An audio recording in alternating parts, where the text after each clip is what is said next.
We didn't bring it into the world with us. When we die, we can't take it with us. Exactly. So we only have it in this period that we are alive in this world. So it's coming from Allah. So then we are responsible as to how we utilize it.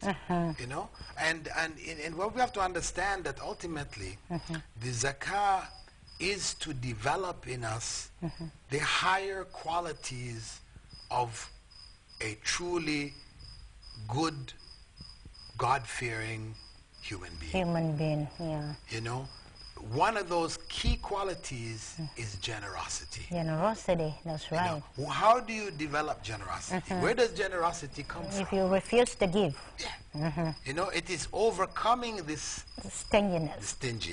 So this is why Allah, He made it obligatory to force you to give. But the idea behind it is to encourage you now to give sadaqah, which has no time.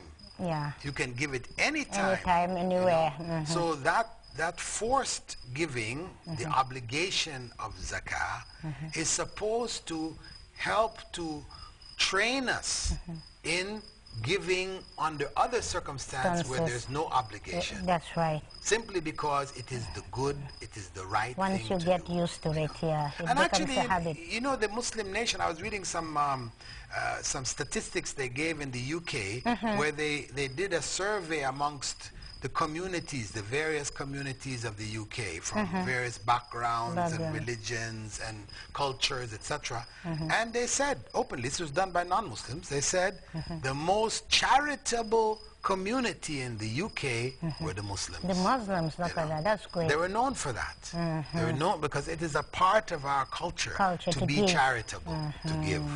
And alhamdulillah, of course, you have some people who exploit it because they know that we are a giving people. So you'll have people who become professional beggars. And they look out for us. You know? Exactly. They will take advantage of the situation and say, yes, let me just go. I'm going to get it. So you'll find, I know when I was in Canada a year ago, I remember outside the mosque on Juma, there would be these people, they're wearing scarves and the women... They would be there waiting for you guys? Yeah, waiting for us, you know, and they're not even Muslims. Oh but my God, they'll be pretending. Yeah, in disguise, pretending to be Muslim, so that you guys will just sympathize with them and then just give them something. Oh God. So, you know, it's, but that is our reputation. People used to respond positively? No, well, we tried to take them in and to advise them and to give them something because, you know, in most cases, it is poverty. Yeah, but you do have some people who are professional beggars. Yeah, you know, because it's an easy way. Instead of them to go and walk and sweat, they don't want to do it. They just feel, yeah, this is the easy way. Let me just go and pretend to be a Muslim in disguise. They will really sympathize with me. Muslims are very sympathetic. And even amongst the Muslims too, because they know Muslims are generous, so they will abuse that also. And of course, begging in Islam is forbidden. It is haram. If you can walk, go and walk. Yes. Yeah. And Prophet Muhammad had said, whoever begs without justification, that he will come before Allah on the day of judgment with no skin on his face. All skin will be gone from his face, just a skull there before Allah. That is He'll be in that hideous state. Yes. Most people don't know that. That's why they just want to take some people for granted. They don't know the severity of just begging when you really don't need it, when you can go and walk on a living. Yes. When a young man came to the Prophet ﷺ, asked for permission to go and beg, he said, take this money, go buy some wood, you know, buy an axe, chop some wood and sell the wood. That's right. That's right. Instead of begging. Yes. So the zakah really, you know, we have to think beyond the 2.5% we have to calculate from our wealth and to give each year. We have to try to think, why is Allah having us do this? Do this, exactly. Because it's not because He needs it. This 2.5% is not going to Him. No, it's not, definitely. You know? But it is going back to the society because on one hand, trying to build the bridge between the rich and the poor. Because the society needs it on one hand, and at the same time, the one who has to give, he needs it also, or she needs it also. She needs to give because in that giving, it is reducing the greediness, you know, the stinginess, which is part of our nature.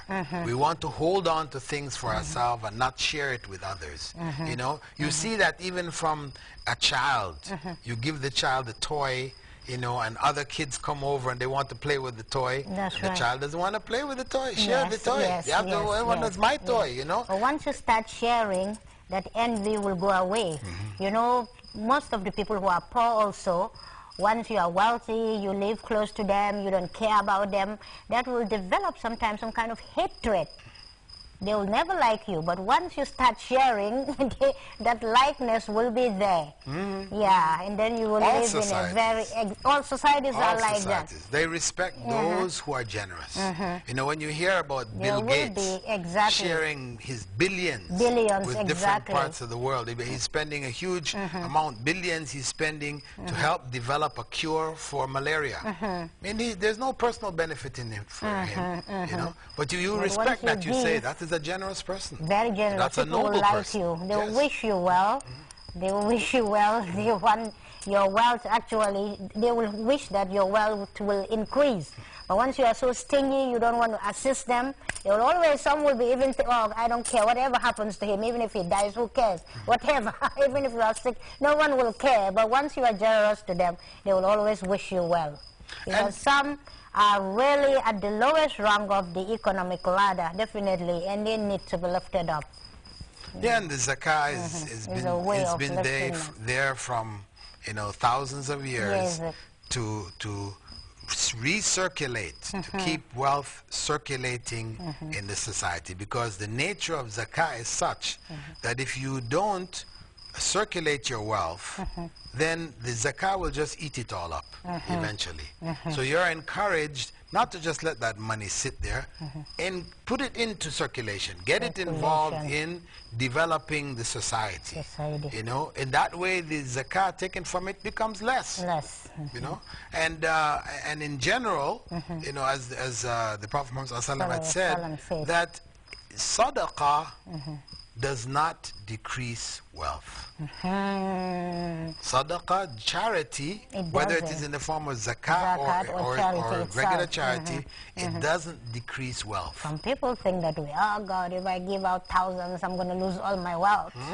But the reality not is having faith in Allah. It's Allah who's giving it to you, so you should really have that trust in Allah subhanahu wa ta'ala. But the thing is also that, see, they're looking at it from numbers.